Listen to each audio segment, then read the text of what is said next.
Vamos então, irmãos, a palavra do nosso Deus. Eu quero compartilhar com você uma palavra hoje. É um dia especial, né? Quem é pai aí? Nosso dia, né? Dia dos pais.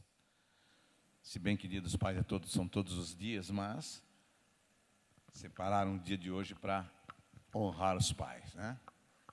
Mas o pai que é pai mesmo, ele é honrado todos os dias, né? Todo dia, todo instante, toda hora. Mas eu quero falar a respeito desse assunto. Quando tem uma data assim especial, é legal a gente falar a respeito desse dia.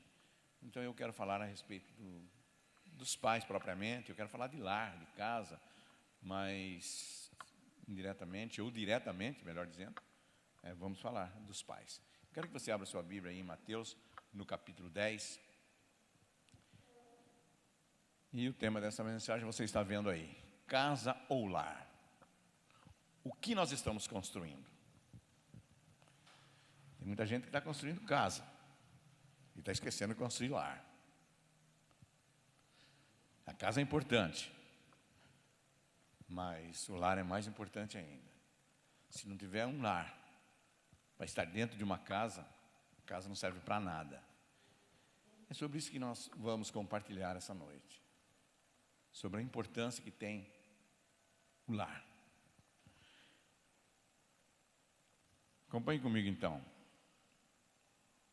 Capítulo 10, versículos 36 e 37 de Mateus, a minha e a sua Bíblia, diz assim: E assim, os inimigos do homem serão os seus familiares.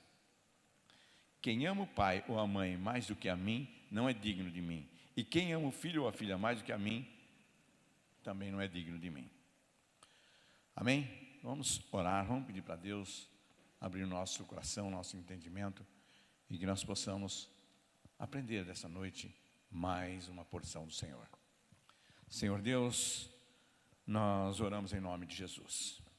Pedimos que o Teu Espírito Santo, ó Deus, tenha total liberdade, meu Pai amado, para agir aqui no nosso meio, Senhor Deus, segundo a Tua vontade, meu Pai. Fala, Senhor, aos nossos corações e ensina-nos, ó Deus, a ser uma pessoa melhor do que ontem, meu Pai. Que nós possamos ser pais melhores a cada dia, meu Deus. Que nós possamos, ó Deus, copiar o modelo de pais do Senhor, ó Deus. Porque o Senhor é o nosso Pai Celestial, o Senhor é o Pai de todos nós. E nós queremos, ó Deus amado, ter esse entendimento em nossos corações e aplicar também em nossas vidas, em nome de Jesus. Amém. Irmãos,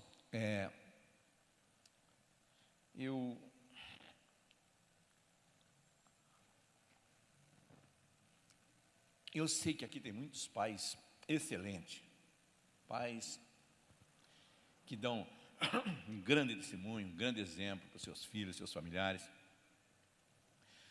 Eu sei que aqui tem pais de Deus, né, que levam Deus a sério, que levam a sua família a sério. Mas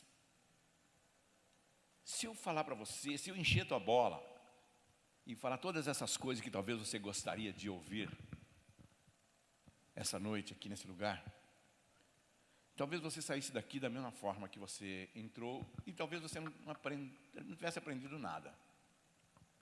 Muitas vezes, irmãos, é necessário que a gente tenha um confronto com as nossas falhas, como pai, como servo, para que nós possamos acordar para a realidade, para que nós possamos lutar para mudar naquilo que for necessário. Então, irmãos, eu quero que você não tenha expectativa, porque eu não vou encher a tua bola. Embora seja o dia dos pais, mas eu não vou encher a tua bola e nem a minha, que sou pai também. Eu vou falar aquilo que eu acho que Deus gostaria que nós soubéssemos. Não aquilo que nós gostaríamos de ouvir, mas aquilo que nós precisamos ouvir para nos tornarmos pessoas melhores, para nos tornarmos pais melhores.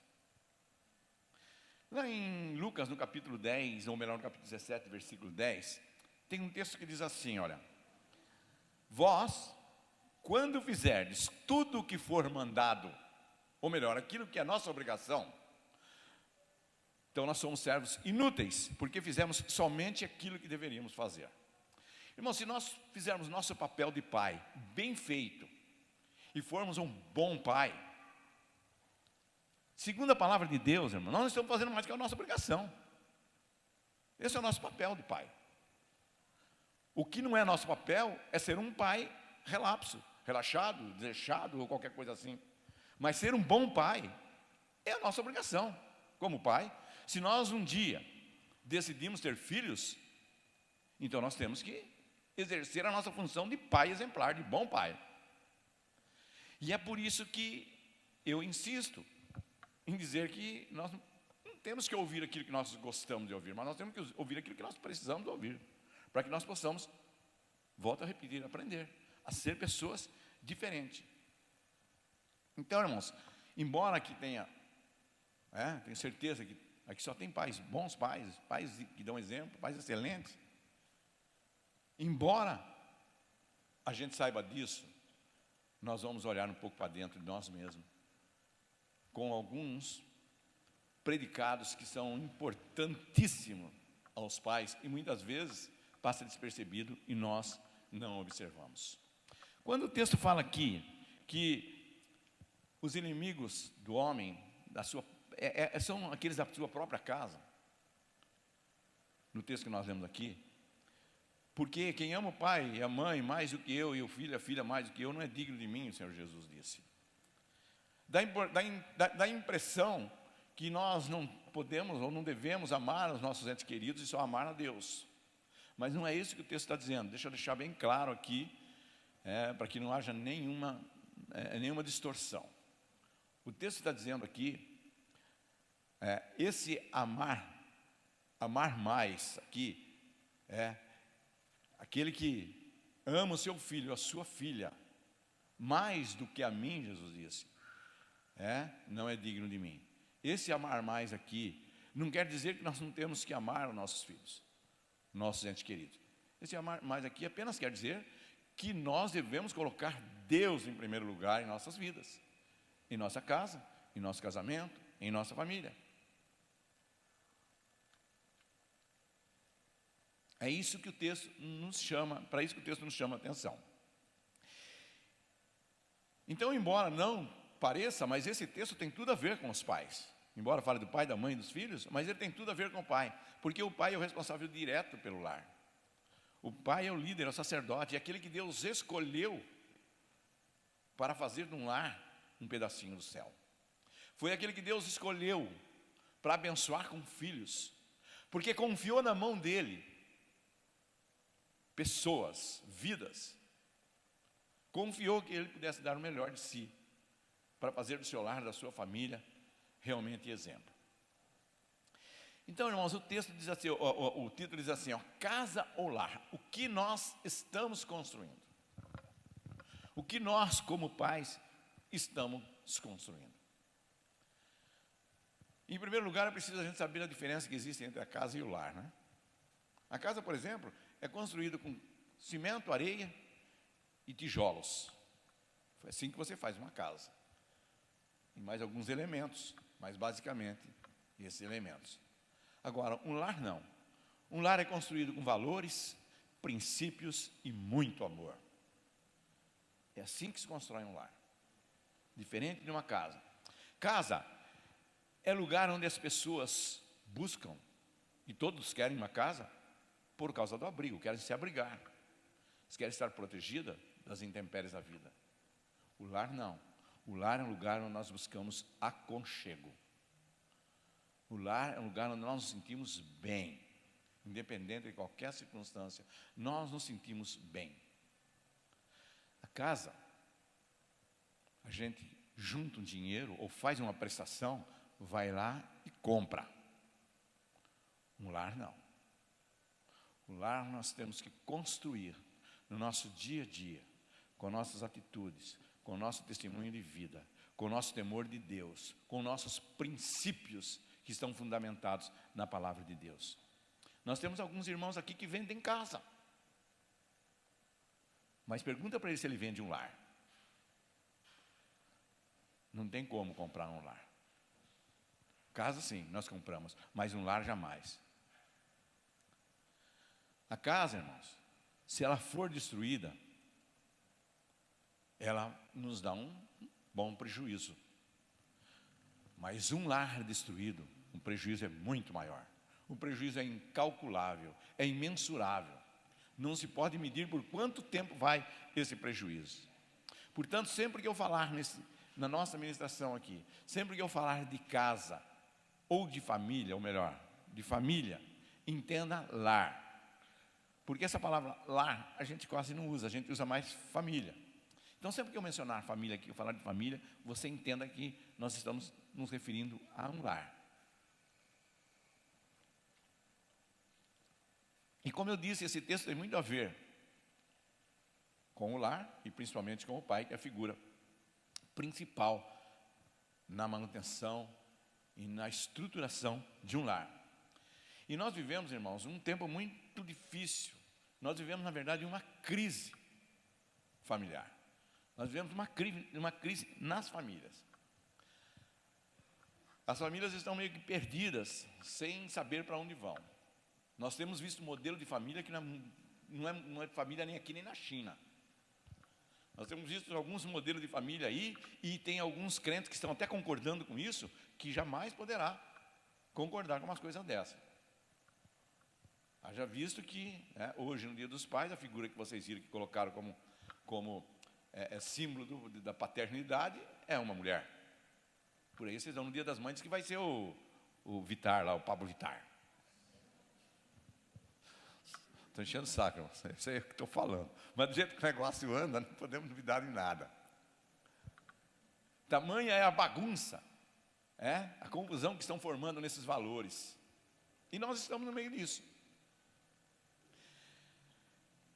Lá em Miqueias, no capítulo 7, versículo 6, a Bíblia diz assim, haverá um tempo que o filho vai desprezar o pai, a filha vai se levantar contra a mãe, a nora contra a sogra, e os inimigos do homem são os da sua própria casa. Jesus nada mais está fazendo do que confirmando essa profecia que foi dita lá em Miqueias. Porque ele diz assim, depois no texto que nós lemos diz assim, ele confirmou essa declaração. E assim os inimigos do homem serão os seus familiares. Quem ama o pai e a mãe mais do que a mim, não é digno de mim. Quem ama o filho ou a filha mais do que a mim, também não é digno de mim. Então nós podemos observar, irmãos, que a situação da família já era prevista, já foi profetizado lá atrás, que iria ser desastradora. Ia ser um problema seríssimo, essa questão dessa instituição chamada família. Por isso, irmãos, nós precisamos refletir, porque nós como cristãos, irmãos, nós somos o exemplo para esse mundo. Se você quiser saber, as pessoas estão de olho em você, estão de olho em mim, estão de olho em nós, estão de olho em nossa casa, em nossa família. Elas estão vendo e observando como nós agimos e o que nós fazemos, para dois motivos: ou elas criticarem, ou elas aprenderem. E você pode ter certeza disso. Elas observam. Elas estão observando que modelo de família nós estamos mostrando para o povo, instituindo, de acordo com as nossas vidas. Agora, o que tem feito as famílias chegarem nessa situação? As famílias se revoltarem, por exemplo, entre si mesmo. A gente tem observado. Até ontem mesmo nos mostrou um negócio lá, um videozinho lá de uma mãe pegando no pé de um filho. Estava até no Face, acho que muitos de vocês viram. De uma mãe pegando no pé do filho porque estava no computador fazendo coisa errada lá. Só faltou bater a mãe dele. Só faltou espancar a mãe. O que tem? Não tem nada a ver. Hoje não tem mais nada a ver. Os pais não podem corrigir mais os filhos, não podem nem falar duro com os filhos. É um negócio impressionante. Por que essa inimizade que está havendo entre as famílias ao invés de união? Família sempre foi símbolo de unidade. Todo mundo junto. Cada um com seu defeito, mas a gente até aprende a aturar. A gente até aprende a conviver com os defeitos dos nossos familiares, porque a gente ama eles. E a gente acaba superando muitas coisas. Por que essa união não existe mais? Parece que está acabando dia a dia. Por que dá a impressão que parece que não temos mais na família um relacionamento saudável? Parece que isso está acabando. Isso está se dissipando, não tem mais. Cada dia menos a gente vê essas coisas. A gente vê membros de família mesmo, pais, filhos, irmãos, se degradando, brigando, se provocando, insultando. E nossos inimigos, irmãos, não são os nossos familiares. A Bíblia diz em Efésios capítulo 6, versículo de 12, né? Que nossa luta não é contra a carne ou sangue, mas é contra principados e potestades, contra as hostes malignas dominadoras do ar, contra esses anjos do inferno que atentam contra as nossas vidas e logicamente, contra as nossas famílias também. Então, nós não temos que afrontar nossos familiares. Nós que temos um pouco mais de entendimento, pelo menos seria para ser assim, porque nós conhecemos a palavra de Deus, a gente tem que relevar muitas coisas. A gente tem que aturar muitas coisas, justamente para dar exemplo. Porque a gente sabe, irmãos, que tem muitas coisas que podem destruir um lar, mas a inimizade entre a família é a principal delas. Agora, dessas coisas que podem destruir um lar, de todas essas coisas que nós observamos, então tantas, e nós não temos aqui intenção nenhuma de esgotar esse assunto, mas eu vou falar algumas delas, para que nós possamos aprender, como eu disse. Porque às vezes a gente está cometendo alguns desses deslizes e não estamos percebendo. Às vezes são coisas que nós praticamos já que como que costumeiramente e a gente às vezes nem percebe. E uma das coisas que tem influenciado muito na destruição da família, irmãos, na deteriorização de um lar, é o egoísmo. Hoje em dia, as pessoas são egoístas. Nós somos muito egoístas, irmão. Egoísmo é o amor exagerado por um interesse a si próprio, interesse nas suas próprias coisas. Não estamos nem aí com o outro, não estamos nem aí com o nosso próximo, e isso inclui a nossa família. Nós nos preocupamos com a gente mesmo, virou um negócio completamente individual mesmo. Filipenses capítulo 2, versículo 21 diz assim, porque todos buscam o que é seu, e não o que é de Cristo Jesus. Se a gente buscar aquilo que é de Deus, irmãos, a gente vai ter amor, a gente vai ter comunhão, a gente vai ter unidade com o nosso próximo, com aqueles que estão ao nosso redor, principalmente aqueles que estão da nossa família. Cristianismo é contra qualquer tipo de egoísmo. Cristianismo é renúncia. Jesus disse, aquele que quer vir após mim, tome sua cruz e siga. Renuncie a si mesmo, tome sua cruz e siga-me. Renuncie a si. Eu tenho que renunciar a mim mesmo, para que eu seja um cristão. E as pessoas não estão renunciando nada, nem dentro da família não estão renunciando, quanto mais renunciar para o seu próximo. As pessoas estão vivendo aquilo que elas gostam, aquilo que elas querem, estão buscando seus interesses, e não estão nem aí com o resto é resto mesmo, é isso que a gente tem visto. Deus nos fez, irmãos, para servir uns aos outros. Foi esse o objetivo de Deus ao nos formar.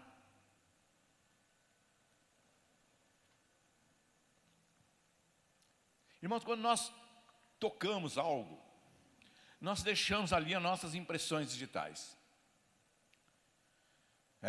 Nós tocamos em alguma coisa, as nossas impressões digitais ficam ali, a nossa marca fica ali. E quando nós tocamos as vidas das pessoas, nós deixamos nela a nossa identidade. Por isso que os filhos quase sempre se parecem com os pais. Porque nós deixamos a nossa identidade naquilo que nós tocamos, naquilo que nós nos envolvemos, naquilo que nós nos empenhamos. Quando nós ajudamos alguém, a gente deixa um pouco da gente ali. Quando a gente faz alguma coisa para alguém, a gente deixa a nossa marca. Que marca nós temos deixado? Nós temos deixado uma marca ou uma cicatriz? Porque cicatriz também é uma marca, só que é dolorida. Será que nós temos deixado uma marca quando nós tocamos a vida das pessoas? Será que como pai nós temos deixado a nossa marca na família? Irmãos, a nossa vida só tem sentido se nós formos úteis para alguém. Você já pensou você passar por essa terra aqui E você morrer e ninguém sentir tua falta. Vai dizer, cara, não fazia diferença nenhuma. Esse cara não fez diferença nenhuma, não fez nada. Não fez nada de ruim, mas não fez nada de bom. Passou por aqui simplesmente. Pensou que triste? Que legado nós vamos deixar para a nossa família? É complicado, irmãos. E se nós temos que ser útil para alguém, nós temos que ser útil principalmente para a nossa família. Que é aqueles que nós amamos, que é aqueles que estão do nosso lado, que é aquele que convive com a gente 24 horas por dia, dia e noite. Porque se nós não formos úteis para os nossos familiares, para os outros esquece. Jamais. A vida é boa, irmão, quando nós somos felizes. Isso é maravilhoso, é gostoso. Temos que ser felizes mesmo. Mas a vida é muito melhor quando nós fazemos alguém felizes. Aí que está o sentido da vida. Quando nós fazemos o outro feliz, aquele que está do nosso lado, seja nosso cônjuge, seja nossos filhos.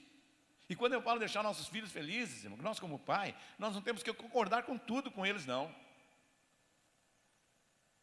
Nós temos que dizer não, nós temos que colocar limites, nós temos que ensinar princípios, e vai por aí afora. Isso é fazer o melhor.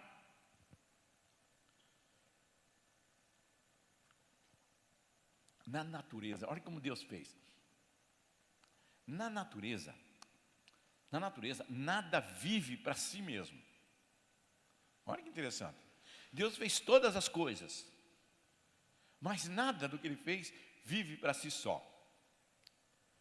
Rio tem bastante água, mas ele bebe da sua água?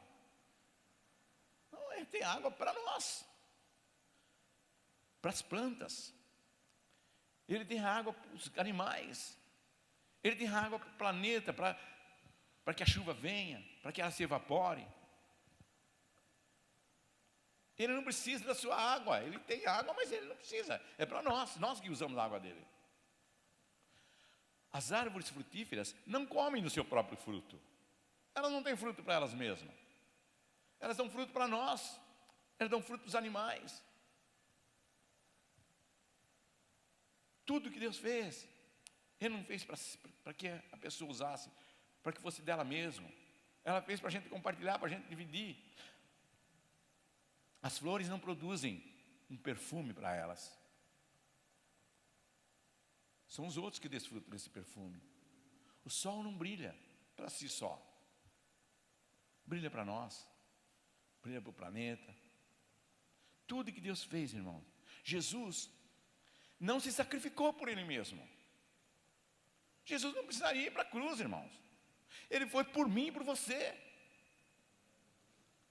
Ele foi pela humanidade. Ele entregou a si próprio por nós. Veja o exemplo de entrega, de humildade. Que é mais exemplo que esse? Viver para si só não é regra da natureza. Muito pelo contrário. A natureza nos ensina que nós temos que viver para os outros. Temos que ser úteis para outros e não para nós mesmos. Todos nós nascemos para ajudar uns aos outros. Você já viu uma criança nascer sozinha? Não nasce sozinha. Ela depende de um homem e de uma mulher para nascer. Se não for um homem e a mulher, não gera uma criança. Por quê? Desde o nascimento, nós dependemos um do outro. Essa criança, depois que nasce, se os pais e a mãe largarem, ela morre. Por quê? Porque ela depende. Ela precisa dos outros. E ela vai ser útil depois para o outro. Esse é o ciclo para nós todos, irmãos. E quando nós não obedecemos esse princípio, nós estamos influenciando negativamente a nossa família. O egoísmo é um dos problemas sérios que nós enfrentamos em nossas famílias. Vamos ficar atentos. Mas tem mais coisas que nos atrapalham e eu quero enumerá-las aqui, pelo menos algumas, para que nós possamos aprender alguma coisa. Outra coisa que nós temos que aprender e temos que extirpar da nossa casa, da nossa família, do nosso lar, é o hedonismo. Hedonismo é uma coisa que poucos conhecem pelo nome, mas todos sabem o que é. Essa filosofia está impregnada na sociedade. Muitos não sabem o que é, não sabem o nome, mas, na verdade, irmãos, hedonismo nada mais é do que o ser feliz a qualquer custo. Eu tenho que ser feliz, não importa como, não importa o que eu vou fazer, eu tenho que vencer, eu tenho que ser feliz, porque se eu não estou feliz no casamento, então eu vou largar dessa e arrumar outra, porque eu tenho que ser feliz. Ou então, a mulher também, eu largo desse e arrumo outro porque eu tenho que ser feliz. É o egoísmo mais exacerbado ainda, né? Porque luta somente para si. Não importa que eu tenho que passar por cima do marido, do cônjuge, dos filhos, de todo mundo, mas eu tenho que ser feliz. Eu largo o que for preciso largar, eu faço o que for preciso fazer, mas eu tenho que ser feliz. Porque é isso que nós temos aprendido aí, a sociedade nos ensina dessa forma. Por isso, irmãos, casamento duradouro é cada vez mais raro. Cada vez tem menos. Porque as pessoas não estão dispostas a lutar, elas querem ser felizes. Há muitos dissabores e muita contrariedade num relacionamento longo. É muito legal namorar, casar, né?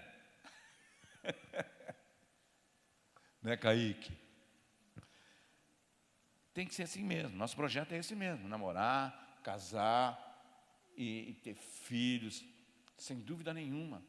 Mas vocês que estão se preparando para isso, não esqueça, nem tudo é um mar de rosa. Vai ter problema, vão aparecer problemas. E glória a Deus que vocês aprendem com a palavra de Deus, que quando aparecer o problema, tem que lutar para vencê-lo. Tem que eliminar o problema, tem que vencer o problema. Não pode deixar o problema nos vencer. Não pode pensar dessa forma, eu vou casar para ser feliz. Se você pensar, eu vou casar para ser feliz, daqui a pouco você está separado porque você tem que ser feliz. Quando a gente pensa assim, não, eu vou casar porque eu quero fazer a minha companheira, meu cônjuge feliz, aí a coisa muda de figura. E quando os dois juntos pensarem, não, eu quero casar porque eu quero fazer um lar feliz. É esse o princípio para a gente vencer, irmãos. É duro quando nenhum dos dois querem abrir mão de nada. Aí o casamento fracassa. Porque no casamento tem que abrir mão. No casamento tem que engolir sapo. E de vez em quando um jacaré. Esse é o casamento. E não existe casamento que não tenha problema. Todos têm, mas o problema foi feito para a gente resolver, para a gente vencer, para a gente superar. Jesus nunca disse que não teríamos problema. Nunca. Nós nunca fomos enganados.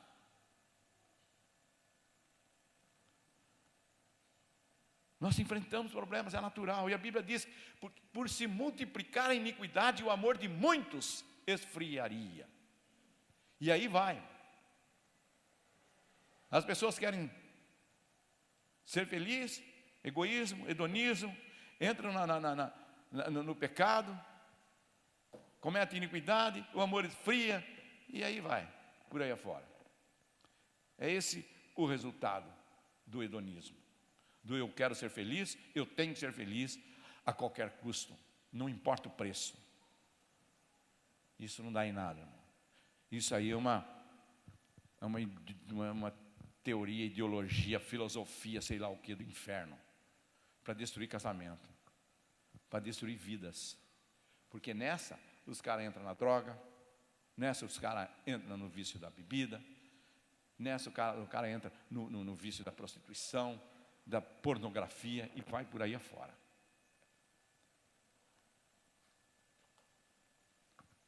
Outro problema que destrói casamento: insatisfação. Terrível também, irmãos. A insatisfação produz descontentamento, desgosto, traz infelicidade. Pessoa descontente, a pessoa insatisfeita, é terrível. Eu conheço pessoas, irmãos, que têm tudo para estar satisfeito. Tem tudo. Não precisa de nada, absolutamente nada. E é insatisfeita. Você conversa com ela, só reclama. Nada está bom. Tudo tem que consertar. Tudo tem que arrumar. Tudo tem que mudar. É uma eterna insatisfeita. Não está satisfeita. Tem pessoas que não estão satisfeitas consigo mesmo. Se olha no espelho e não está satisfeito com ela mesma. Tem muitos assim. Terrível a insatisfação. A insatisfação destrói famílias, destrói lares. A insatisfação levou o povo de Deus a rodar 40 anos no deserto. A insatisfação levou esse povo a sofrer 40 anos para aprender. E o pior é que não aprenderam. A insatisfação, irmãos, é a falta de paz com Deus. É isso que é insatisfação. Eu cheguei à conclusão que é isso. Porque aquele que tem paz com Deus não está insatisfeito. Nós não temos que estar satisfeitos, porque a Bíblia diz: em tudo dai graças, porque essa é a vontade do nosso Deus em Cristo Jesus. Irmão, em tudo dai graças. Eu duvido que tenha aqui pessoa no nosso meio aqui que tem motivo para ficar resmungando o dia inteiro, para ficar reclamando. Eu duvido. Nós passamos por toda essa bagunça que nós passamos aí com essa epidemia. A gente viu muitas pessoas passarem por dificuldades, mas todas venceram. Todas estão, glória a Deus, para a glória de Deus, todas estão de pé. Glória a Deus, irmãos. A gente até se surpreendeu em algumas coisas. Esse é o cuidado que eu vejo que Deus tem para conosco. Cuidado, o zelo. Nós não temos motivo para estar insatisfeitos. Nós só temos motivo para agradecer, para dar graças a Deus, porque Ele tem nos livrado, Ele tem nos guardado, Ele tem nos protegido. Crente insatisfeito, irmãos, é um religioso. Crente insatisfeito é crente religioso. Pode ter certeza disso. Não crê que sempre Deus tem o melhor para ele e para os seus. Aí o cara fica insatisfeito, fica desesperado.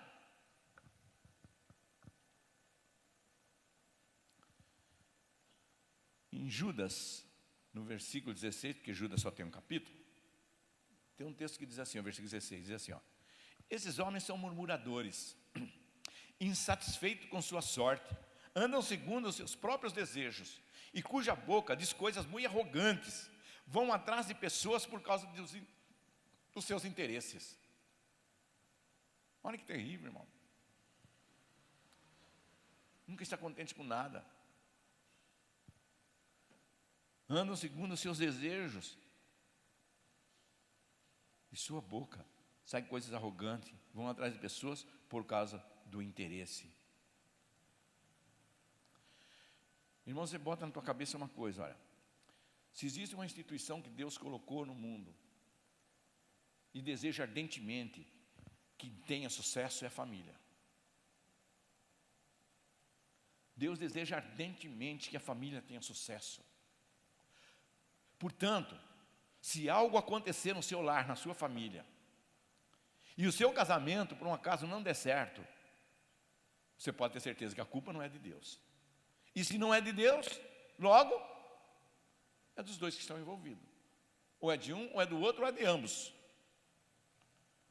Porque Deus tem um prazer enorme de fazer uma família feliz.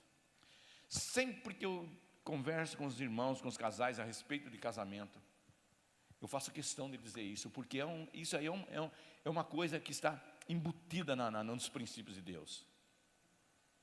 Essa instituição, Deus abençoa. Nós só precisamos fazer a nossa parte. Deus deseja ardentemente abençoar a família, abençoar o cônjuge, abençoar os filhos. Portanto, se as coisas não der certo, irmãos, não culpe Deus, a culpa são daqueles que estão envolvidos. Se cada um fizer a sua parte, o casamento vai longe. E por que nós não temos visto os casamentos ir tão longe hoje? Porque as pessoas não querem fazer a sua parte. As pessoas estão interessadas naquilo que elas têm direito e não naquilo que ela tem como obrigação. E aí elas colocam isso no casamento também. Não, eu tenho direito de ser feliz. Mas e a obrigação? E a obrigação de ser o mantenedor? E a obrigação de dar exemplo como pai? E a obrigação de apresentar Deus e fazer com que Ele reine na sua casa? Isso ninguém vê. Vou dar umas pinceladas aqui em três aspectos rápidos aqui, porque se a gente for falar, o negócio ia longe aqui. Mas uma outra coisa, ambição. A ambição é terrível também, irmão. A ambição é o desejo de poder, de riqueza, de sucesso. Tem pessoas que vivem no mundo da lua. Tem pessoas que não estão no chão, não, gente. Tem pessoa que vive em outro planeta. Vive no mundo da lua. Romanos capítulo 12, versículo 16 diz assim, ó, não ambicioneis coisas altas, mas acomodai-vos às humildes. Gente, eu admiro o nosso presidente da República, sabia? Eu admiro o Bolsonaro. O Bolsonaro é um cara, não estou aqui para fazer política, mas eu estou falando dele como homem. Ele é um cara que ele se tornou presidente e não mudou em nada, gente. Você vê ele sentado numa cadeira tomando café numa caneca de plástico. Ele não mudou absolutamente nada. Ele não deixou o poder, ele não deixou a ambição corromper ele. Ele continua a mesma pessoa. E eu admiro isso nas pessoas, porque eu sou assim. Pelo menos eu tento, eu não sou perfeito não. Mas eu tento ser assim, eu tento ser da mesma. De vez em quando eu não sou quem eu gostaria de ser, porque a minha mulher não deixa. Ela começa com história. Você vai com essa roupa lá? Por quê? Qual o problema de eu ir com essa roupa aqui? Fica chato. Por quê? O que tem de chato essa roupa? Não, ninguém vai de bermuda, só vai dar você de bermuda lá. Velório é um lugar onde poderia ir, porque o morto não vê. Mas isso aí é a pessoa ser pessoa mesmo, olha. Sou eu mesmo. E de vez em quando eu tenho que mudar um pouco por causa dela, ela fica pegando no meu pé. Eu não estou dizendo que ela está errada, entendeu? Mas é o meu jeito, eu admiro pessoas assim. Elas não mudam de acordo com a situação, ou de acordo com a posição. São elas e acabou. Outra coisa, inveja. Inveja também é terrível, irmão. Inveja é insatisfação provocada pela felicidade alheia. Tem gente que fica insatisfeita porque o seu vizinho prospera. E se você ler o Salmo 37, você vai ver o que Deus fala a respeito disso. Não esquenta a cabeça. O que o Marcos falou aqui, nossa prosperidade vai além de bens financeiros. Nossa prosperidade não está relacionada com valor monetário. Nossa prosperidade é outra, irmãos. E é isso que nós precisamos nos conscientizar. Essa prosperidade não traz felicidade para ninguém. É evidente que nós precisamos de dinheiro, mas não é isso que traz felicidade para nós, não. Lá em Tiago, no capítulo 3, versículo 16, a Bíblia diz, pois onde há inveja e ambição egoísta, aí há confusão e toda espécie de males. Onde há inveja e ambição egoísta, ali há confusão e toda espécie de mal. Aí está feito o rolo. Então, inveja é outra coisa. Mais uma coisa, uma pincelada meio rápida também. A vaidade. Irmãos, a humanidade vive um excesso de vaidade. E vaidade é o cuidado exagerado com a sua aparência. Não pelo fato de querer melhor para a sua aparência, mas pelo prazer de atrair a admiração e elogio de outros. É esse que é o problema. Não tem nada demais ficar bonito. Pensa que é fácil.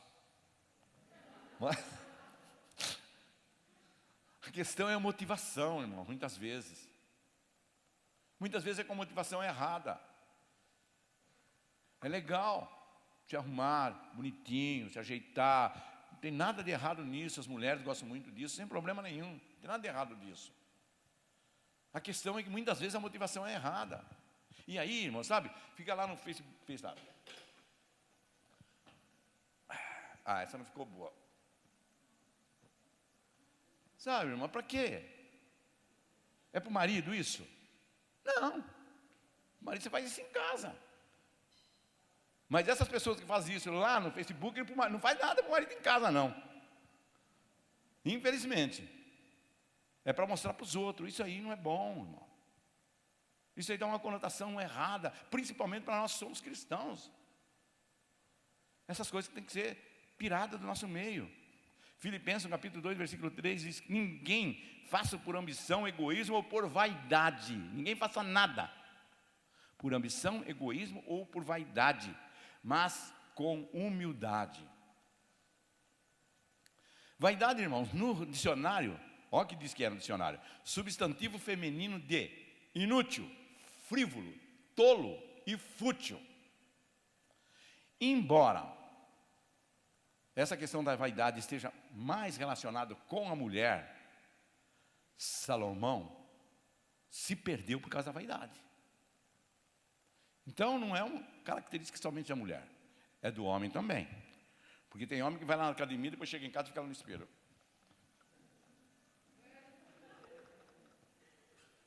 Para, irmão.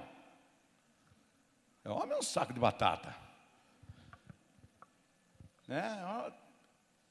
A gente tem que tomar cuidado com essas coisas. O excesso. O problema é o excesso. Agora, uma questão que eu deixei para o final e que talvez seja a mais grave e a pior de todas. O que tem assolado muitos casais, muito casamento, muitas famílias e tem destruído muitos lares. Materialismo. Terrível. Coisas materiais estão tomando o lugar das pessoas. É o estilo de vida voltado para os bens materiais.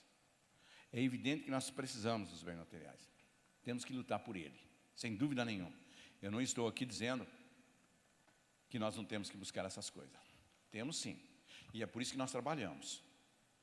E é por isso que nós temos os nossos compromissos, as nossas obrigações, para ter essas coisas, para ter um conforto melhor, para dar um conforto melhor para a nossa família, nossos filhos. Isso aí nós precisamos não fazer, mas com equilíbrio. O que está acontecendo é que as pessoas estão colocando isso acima de tudo, como a coisa mais importante da sua vida. Estão trocando Deus pelos bens materiais. Não é Deus mais que está em primeiro lugar na vida de muitas pessoas, mas é o desejo de adquirir, de ter. Eclesiastes, no capítulo 5, versículo 10, diz que aquele que ama o dinheiro nunca estará satisfeito dele. Quem quer ficar rico nunca terá tudo o que quer, o que deseja. Por quê? Porque essas pessoas desejam cada vez mais. Quando ela alcança alguma coisa, elas já querem mais. Irmãos, pode não.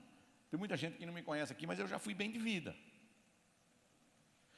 E olha, se teve uma coisa que não me estragou, foi isso.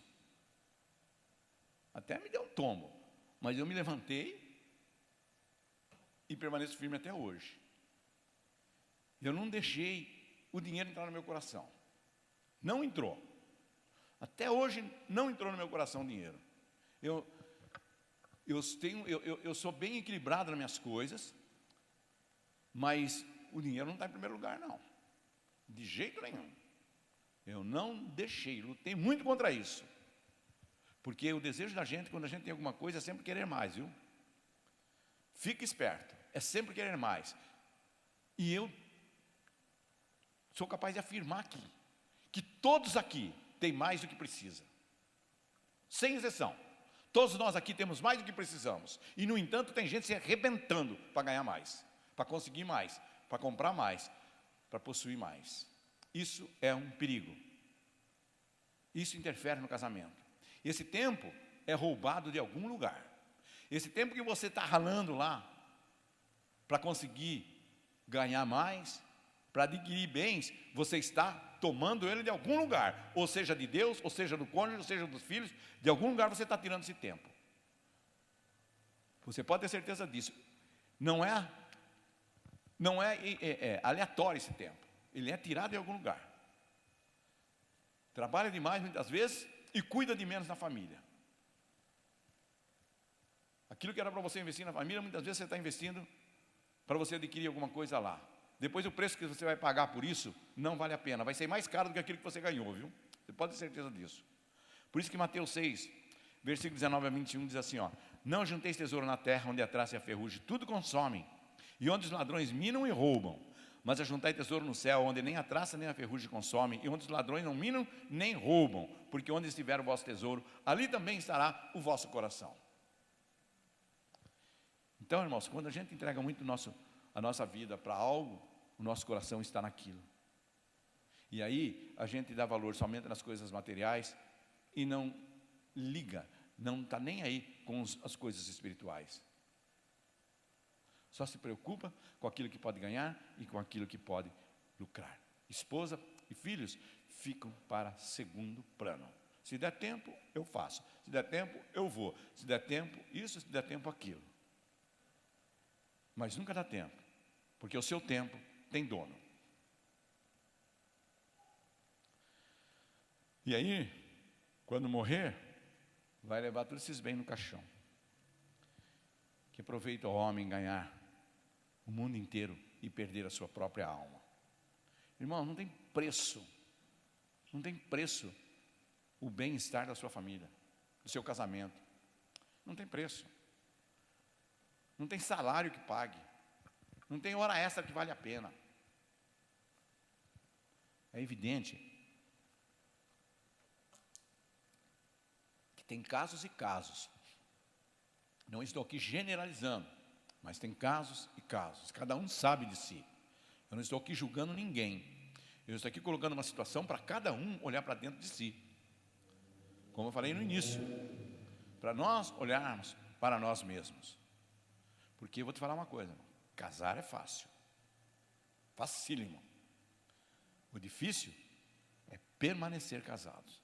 E é por isso que o nosso curso aqui, o título dele é A Arte de Permanecer Casados. Porque permanecer casado é uma arte. Essa é a realidade, irmão. E as pesquisas mostram que o materialismo é o principal e o mais grave problema entre família, que destrói lares. O materialismo está em primeiro lugar nas pesquisas. É esse o grande vilão da história. A busca exagerada por adquirir, comprar, conseguir, essas coisas tudo. Se preocupam com ter e não com o ser. Não importa quem eu sou, mas importa o que eu tenho. Porque hoje em dia as pessoas medem por isso, pelo que tem, e não pelo que as pessoas são. E é um grande engano. Porque a Bíblia diz, onde está o teu tesouro, ali está também o teu coração. É fácil de saber onde a pessoa tem o coração. E o materialismo engana muitas famílias, irmãos. Lá em Provérbios, no capítulo 17, versículo 3, diz que há quem se faça rico, não tendo coisa nenhuma, e aos que se façam pobre, tendo grandes riquezas. Você vê que aí não é uma questão do ter, é uma questão de como administra o ter. Porque tem aqueles que se façam ricos não tendo coisa nenhuma, e aqueles que são pobres tendo grandes riquezas. O ter não está relacionado com o ser, mas o ter pode corromper o ser. Por isso temos que tomar cuidado com o ter, para que nós nunca sejamos corrompidos por aquilo que nós temos, que sejamos sempre aquilo que somos realmente. A busca descontrolada pela prosperidade compromete a família, compromete o lar, compromete o casamento. E isso é uma coisa, irmãos, que o homem e a mulher têm que administrar juntos. A mulher tem grande participação nisso também. A mulher também tem que ser compreensiva nesse aspecto e não fazer o marido se ralar lá para muitas vezes encher o seu ego. Porque infelizmente tem marido que rala mais do que o necessário, porque a mulher gasta aquilo que não tem necessidade.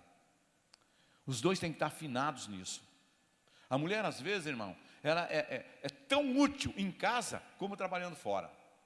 Porque se ela souber administrar um lar, se ela souber administrar o seu casamento, a sua família, ela é muitíssimo importante. Portanto, mulher e marido têm que estar afinados com essa questão aí. 1 Timóteo capítulo 6, versículo 9 diz assim: os que querem ser ricos caem em tentação e em laço, e em muitas concupiscências loucas e nocivas, que submergem os homens na perdição e ruína. Você pode falar: pastor, mas eu não quero ser rico. A questão não é querer ser rico. O problema é a busca desenfreada, descontrolada pela prosperidade. Dificilmente alguém entre nós aqui vai ficar rico mesmo. A questão não é essa. Mas muitas vezes, o pouco que você quer, sobe no teu coração. E aí acaba atrapalhando, realmente. Agora as coisas, irmãos, a gente tem que entender que a nossa prosperidade, ela deve vir de Deus, através, logicamente, dos nossos esforços, sem dúvida nenhuma. Mas eu vou te falar uma coisa: quando vem de Deus, é para nos abençoar, é para abençoar o nosso lar, a nossa casa e a nossa família, e nunca é para destruir. Se algum problema, se algum bem material, se alguma coisa no seu trabalho está destruindo a tua família, pode ter certeza que não é Deus. Porque Deus jamais vai permitir isso. Então fique esperto. A prosperidade vinda de Deus, ela nos aproxima de Deus e da família, e não nos distancia. Se estiver distanciando do seu cônjuge, dos seus filhos, da sua família e de Deus, fique esperto. Começa a ficar de olho. E eu vou te falar uma coisa, irmãos. Se nós quisermos que os nossos netos e nossos filhos e netos encontrem um modelo de família decente, nós precisamos reverter esse conceito de família. E nós, como cristãos, nós temos um papel muitíssimo importante nessa questão. Não tem outro povo que possa reverter essa situação a não ser o cristão. Só o cristão pode reverter essa situação na família, esse conceito errado de família.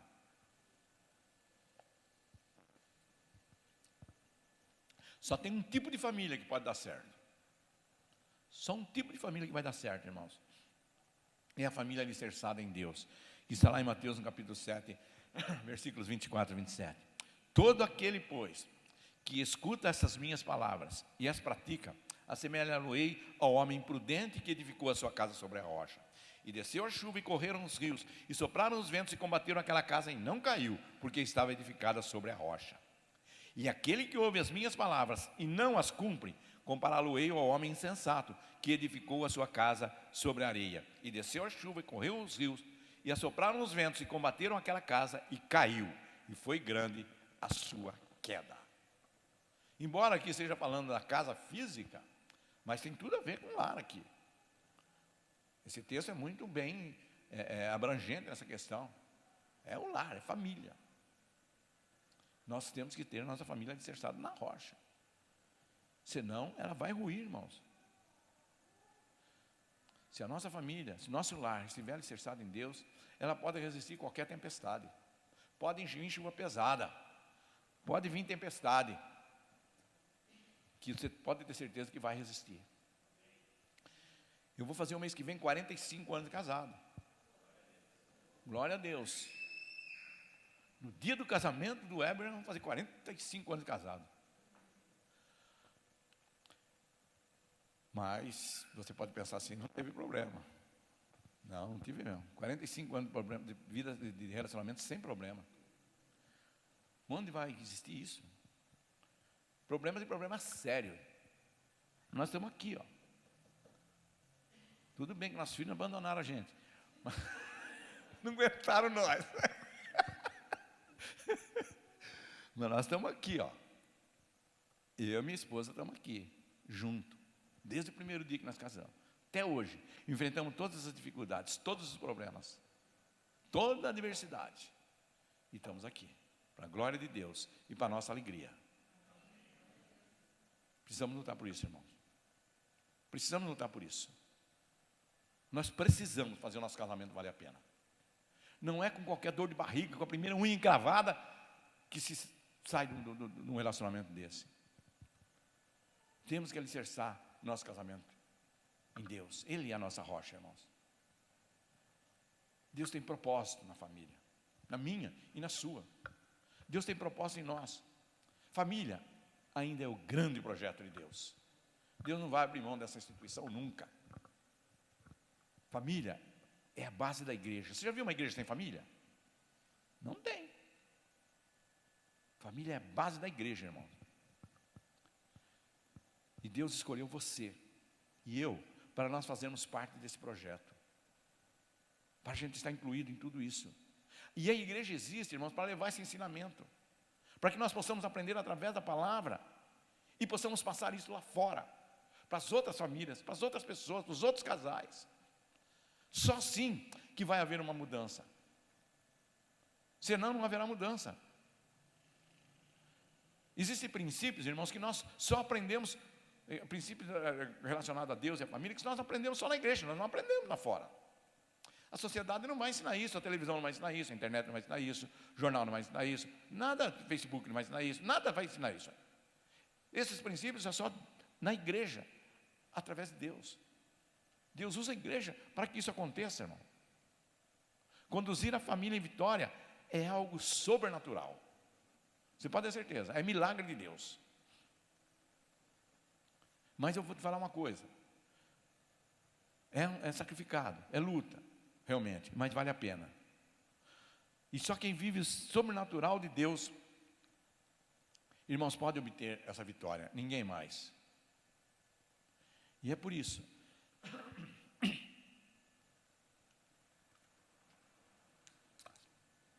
Por isso que tem pessoas que têm 2, 3 faculdades, é pós-graduado, doutorado, MBA e outros bichos a mais, mas não conseguem formar um lar.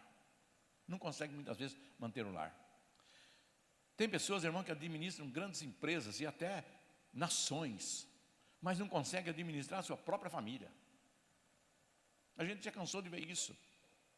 Tem pessoas que se relacionam com pessoas famosas do mundo inteiro, mas não se relaciona com a sua esposa e seus filhos que estão dentro de casa, no mesmo ambiente. Infelizmente. Tem crente, irmão, que fala a língua estranha, fala a língua dos anjos, mas não fala a língua do seu cônjuge. O que adianta isso?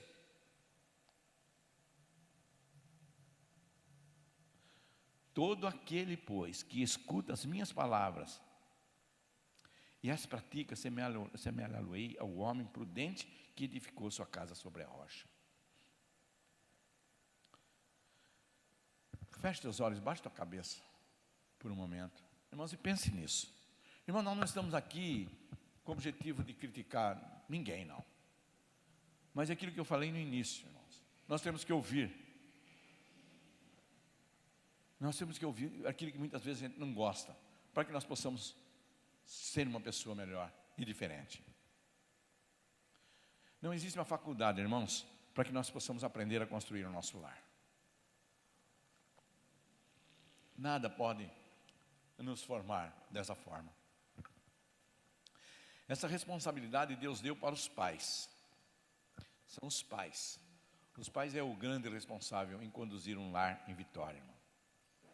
Por isso, nós precisamos aprender. Agora a pergunta é, como vamos aprender corretamente? Ora, é muito simples. Com quem criou essa instituição chamada família? Não tem ninguém que saiba mais do que aquele que criou, que é o Criador do universo, o Criador de todas as coisas. E Ele usa a igreja para isso. A igreja tem esse papel. Por isso, irmãos, não se constrange. Estamos aqui para ajudar uns aos outros. Nós temos que aprender isso conosco mesmo, No nosso meio aqui nós temos que aprender isso. Uns ajudando o outro. Então, irmãos, se tiver problema, e infelizmente eles aparecem, você pode ter certeza, não se constranja em conversar com alguém que você confia. Um casal, um irmão que você tenha confiança, um líder de grupo, um líder da igreja aqui, ou a gente mesmo como pastores. Não se constranja. É muito mais salutar, pedir ajuda, do que deixar muitas vezes o lar ser destruído, irmão. E eu tenho certeza que se você procurar alguém, Deus vai usar a vida desse alguém, dessa pessoa, para edificar o seu lar. Porque é isso que Deus quer, edificar os lares na rocha. E quando a gente se dispõe a fazer isso, eu tenho certeza que alegra o coração de Deus. Deus quer edificar as nossas famílias. Deus quer ver os lares abençoados. Deus quer ver famílias unidas. Mas precisamos fazer a nossa parte. A parte que é nossa, é nossa. Vamos buscar conhecimento na fonte certa. E tenha certeza de uma coisa: se a sua família está de pé, é porque ela está edificada na rocha. Você pode ter certeza nisso. E se nesta noite aqui, você está aqui nesse lugar, e com a sua família abençoada, porque você tem alguma coisa para ensinar também. Então não se acanhe. Deixa Deus usar a tua vida também para outras pessoas. Seja canal de bênção para outras pessoas também. E nesse momento Deus está falando conosco nesse aspecto, irmão. E não vamos deixar Deus falando em vão. Nós precisamos ouvir a voz do nosso Deus. E não somente ouvir, mas ouvir e obedecer. Em nome de Jesus. Se Deus falou com você, irmão, eu quero que você fique de pé. E saiba que Deus tem experiências novas para você. Na sua família mesmo. Se de repente se você gostaria, muitas vezes, de constituir uma família, mas ainda não conseguiu, não importa o motivo. O que importa é que Deus quer te abençoar. Se você que muitas vezes é casado, gostaria de ter um filho e ainda não conseguiu, coloca na mão de Deus. Esses casos que eu vou falando, vai ficando de pé e nós vamos orar depois no final. E se de repente você gostaria até mesmo de ser avô e avó, e ainda também por alguma razão não é, saiba que Deus quer te abençoar também. Faz parte da família. Não tem nada mais gostoso que ser avô, irmãos. Se você está desempregado e precisa de um emprego, precisa de uma fonte de renda, Deus quer te abençoar. Fique de pé. Se você perceber que tem alguma coisa atrapalhando o seu casamento, seja ela pequena que for, mas você está vendo que está atrapalhando, Deus quer consertar. Deus quer te abençoar também. Não deixe Deus falando em vão, irmão. Nunca esqueça. Nada, absolutamente nada na natureza vive para si só. Deus nos fez para abençoar a vida do outro, principalmente se tratando de família. Não saia daqui sem levar para casa as bênçãos que Deus tem para você, na tua casa, na tua família, como pai, como líder, como sacerdote, como servo, como amigo, como irmão. Irmãos, nós temos um papel múltiplo. Hoje não é o dia somente do pai, mas hoje é o dia do líder do lar. Hoje é o dia do sacerdote, aquele que Deus escolheu para conduzir a família nos seus caminhos. Hoje não é um dia qualquer, irmãos, mas é um dia que Deus reservou para aquele que Ele escolheu. E essa família que você tem, não foi obra do acaso. Foi Deus que colocou na tua mão, para você conduzir. E nós temos 2 caminhos para conduzir a nossa casa, o nosso lar e a nossa família. É o caminho da vitória ou o caminho do fracasso? Só depende de nós, irmãos. Você pode ter certeza disso.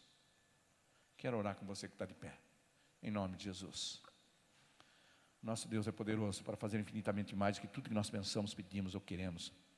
Nosso Deus é misericordioso e amoroso. Nosso Deus quer abençoar o teu lar, tua casa, tua família. Deus quer abençoar todos os pais, em nome de Jesus. Deus quer ver o teu filho te honrando.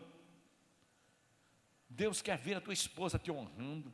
Deus quer ver você conduzindo essa família nos caminhos do Senhor, buscando Deus em primeiro lugar realmente. É isso que Deus quer.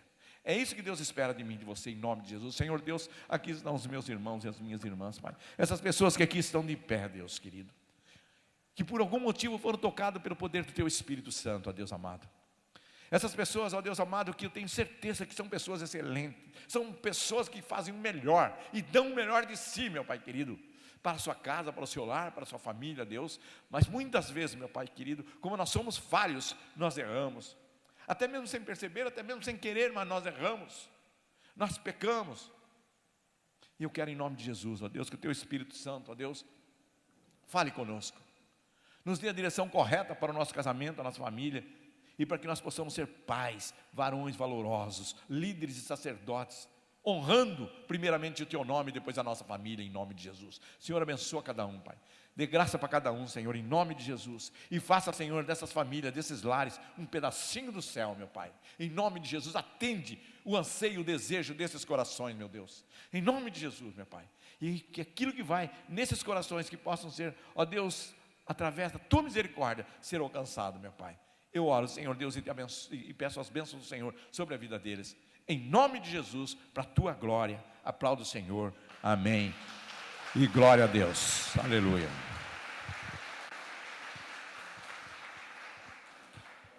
Sente-se, irmãos, vamos rapidamente.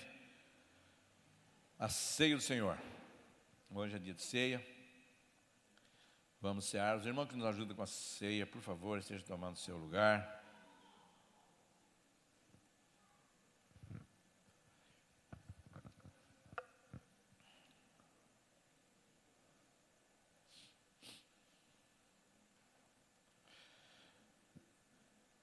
Vamos a 1 Coríntios capítulo 11, a partir do versículo 23. É o texto clássico da Santa Ceia, onde Paulo nos ensinou, colocando ordem na ceia do Senhor, né? Para que nós pudéssemos seguir essa orientação. A Bíblia diz a partir do versículo 23: porque eu recebi do Senhor, que também vos ensinei, que o Senhor Jesus, na noite que foi traído, tomou o pão e, tendo dado graças, o partiu e disse: tomai, comei, isso é meu corpo que é partido por vós, fazei isto em memória de mim. Semelhantemente também, depois de cear, tomou o cálice, dizendo: esse cálice é a nova aliança no meu sangue, fazei isso todas as vezes que beberdes em memória de mim. Porque todas as vezes que comeres de pão, beberes de cálice, anunciais a morte do Senhor, até que Ele venha. Amém? Nós vamos então agora, irmãos, participar da Santa Ceia em memória ao Senhor, lembrando aquilo que Ele fez há 2000 anos atrás, lá naquela cruz, por mim e por você. Lembra que eu disse? Ele não precisava ter feito isso, mas Ele fez por mim e por você. E é por isso que nós não podemos nos omitir. Nós temos também que fazer a nossa parte. E a Bíblia diz no versículo 28: examine-se, pois, o homem a si mesmo, e coma do pão e beba do cálice. Examine-se, pois, o homem a si mesmo. É você e Deus, nesse momento. Você que sabe da sua vida. E a Bíblia diz que não é para se eximir da ceia, mas é para participar. Examine-se, pois, o homem a si mesmo, e coma do pão e beba do cálice. O texto não fala: examine-se, pois, o homem a si mesmo, e não participe da ceia. Não, participe. Se tem alguma coisa que você, por alguma razão, você acha que esteja impedindo, que esteja entristecendo o teu coração, fale com Deus nesse momento. É onde você colocar diante de Deus. Fale com Ele imediatamente, em arrependimento, imediatamente você está perdoado e deve participar da Santa Ceia. Não tem nada que possa te excluir.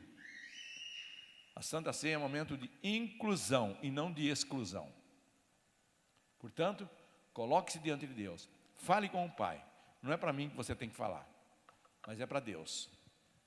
E participar desse momento tão precioso que é a ceia do Senhor. Amém?